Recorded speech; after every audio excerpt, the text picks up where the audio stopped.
Patriarchs and Prophets by EllenWhiteAudio. Chapter 36. In the Wilderness.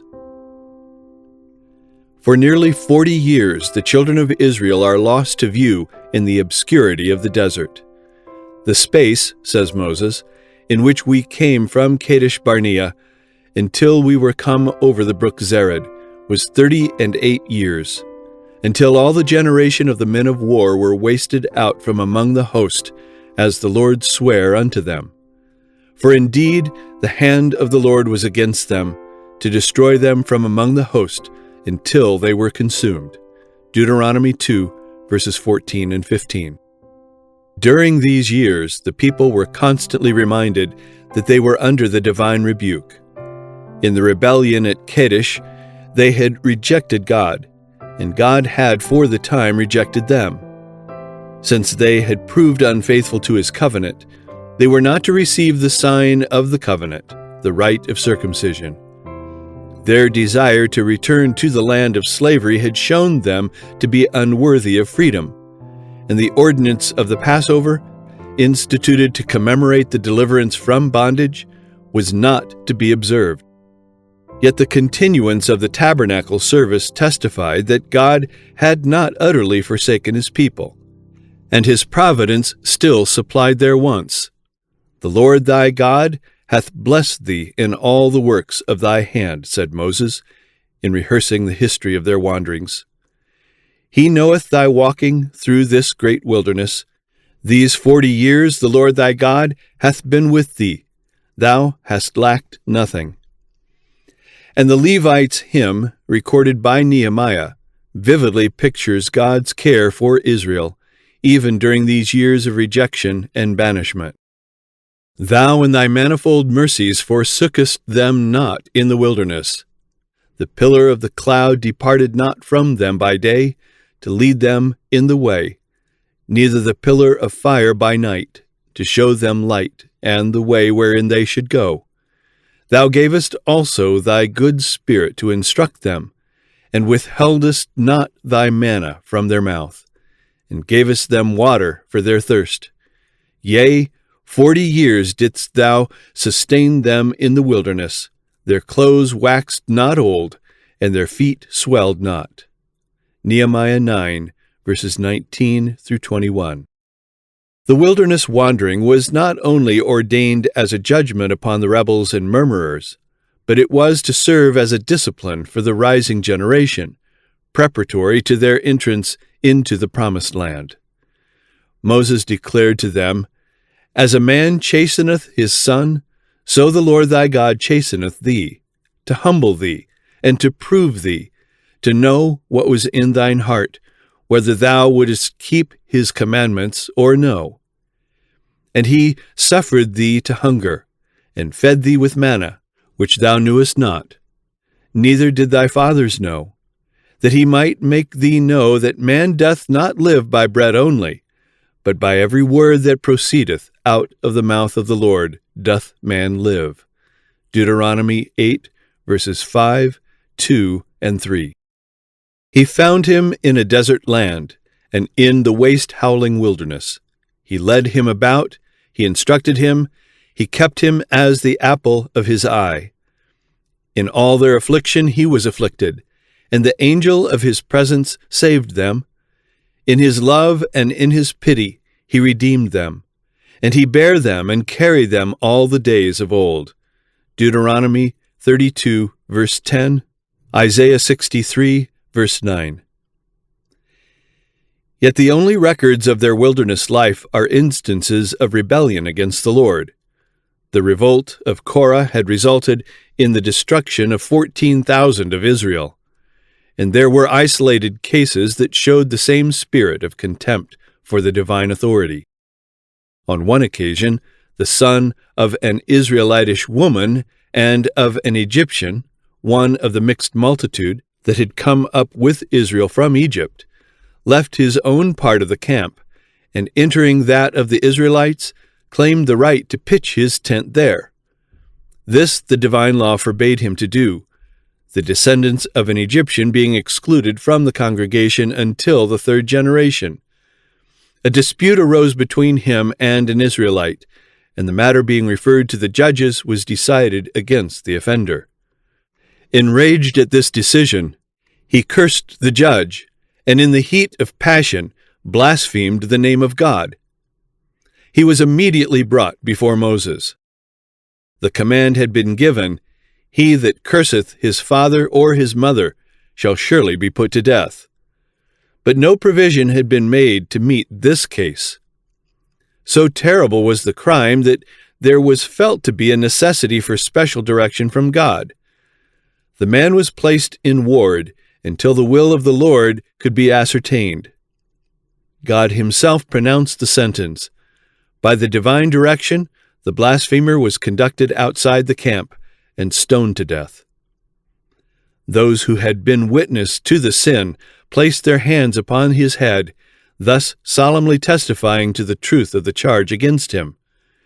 Then they threw the first stones, and the people who stood by afterward joined in executing the sentence. This was followed by the announcement of a law to meet similar offenses. "Thou shalt speak unto the children of Israel, saying, Whosoever curseth his God shall bear his sin, and he that blasphemeth the name of the Lord, he shall surely be put to death, and all the congregation shall certainly stone him, as well the stranger as he that is born in the land. When he blasphemeth the name of the Lord, shall be put to death." Leviticus 24, verses 15 and 16. There are those who will question God's love and his justice in visiting so severe punishment for words spoken in the heat of passion. But both love and justice require it to be shown that utterances prompted by malice against God are a great sin. The retribution visited upon the first offender would be a warning to others that God's name is to be held in reverence. But had this man's sin been permitted to pass unpunished, others would have been demoralized, and as the result, many lives must eventually have been sacrificed. The mixed multitude that came up with the Israelites from Egypt were a source of continual temptation and trouble. They professed to have renounced idolatry and to worship the true God, but their early education and training had molded their habits and character, and they were more or less corrupted with idolatry and with irreverence for God.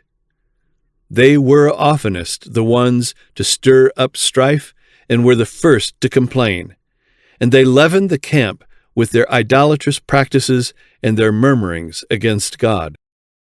Soon after the return into the wilderness, an instance of Sabbath violation occurred, under circumstances that rendered it a case of peculiar guilt. The Lord's announcement that he would disinherit Israel had roused a spirit of rebellion. One of the people, angry at being excluded from Canaan, and determined to show his defiance of God's law, ventured upon the open transgression of the fourth commandment by going out to gather sticks upon the Sabbath. During the sojourn in the wilderness, the kindling of fires upon the seventh day had been strictly prohibited. The prohibition was not to extend to the land of Canaan, where the severity of the climate would often render fires a necessity. But in the wilderness, fire was not needed for warmth.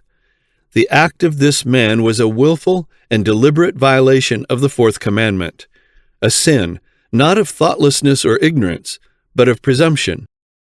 He was taken in the act and brought before Moses. It had already been declared that Sabbath breaking should be punished with death, but it had not yet been revealed how the penalty was to be inflicted.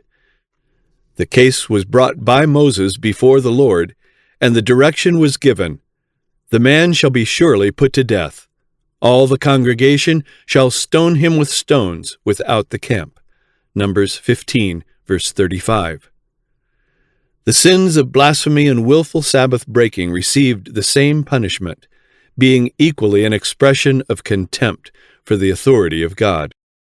In our day there are many who reject the creation Sabbath as a Jewish institution and urge that if it is to be kept, the penalty of death must be inflicted for its violation.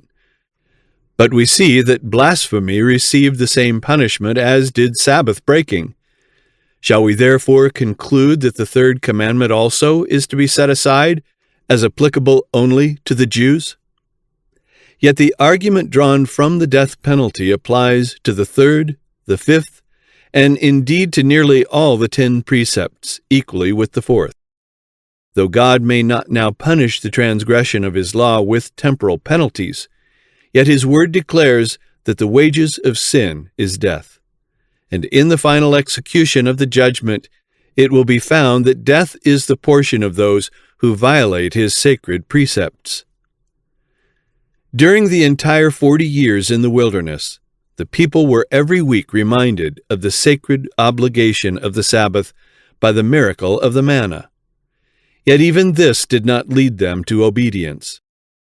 Though they did not venture upon so open and bold transgression as had received such signal punishment, yet there was great laxness in the observance of the fourth commandment.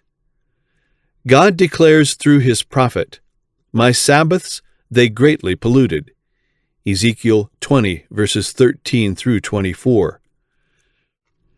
And this is enumerated among the reasons for the exclusion of the first generation from the Promised Land. Yet their children did not learn the lesson. Such was their neglect of the Sabbath during the 40 years' wandering, that though God did not prevent them from entering Canaan, he declared that they should be scattered among the heathen after the settlement in the land of promise. From Kadesh, the children of Israel had turned back into the wilderness, and the period of their desert sojourn being ended, they came, even the whole congregation, into the desert of Zin in the first month, and the people abode in Kadesh. Numbers 20, verse 1. Here Miriam died and was buried. From that scene of rejoicing on the shores of the Red Sea, when Israel went forth with song and dance to celebrate Jehovah's triumph, to the wilderness grave which ended a lifelong wandering, such had been the fate of millions who with high hopes had come forth from Egypt. Sin had dashed from their lips the cup of blessing. Would the next generation learn the lesson? For all this, they sinned still, and believed not for his wondrous works. When he slew them, then they sought him, and they returned and inquired early after God.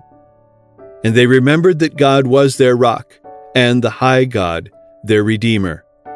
Psalm 78, verses 32 to 35. Yet they did not turn to God with a sincere purpose. Though when afflicted by their enemies they sought help from him who alone could deliver, yet their heart was not right with him, neither were they steadfast in his covenant. But he, being full of compassion, forgave their iniquity and destroyed them not. Yea, many a time turned he his anger away, for he remembered that they were but flesh, a wind that passeth away, and cometh not again. Verses 37 to 39.